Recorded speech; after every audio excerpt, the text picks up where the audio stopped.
చూసుకోమని మనసు మాటలు కాదురా. రామ చక్కని సీతకి అరచేత కోరింట, ఇంత చక్కని చుక్కకి ఇంక ఎవరో మొగుడంట. రామ చక్కని సీతకి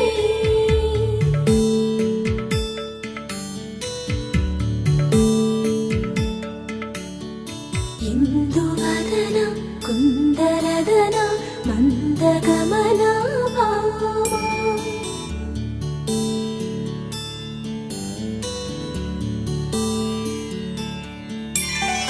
ఇందువలన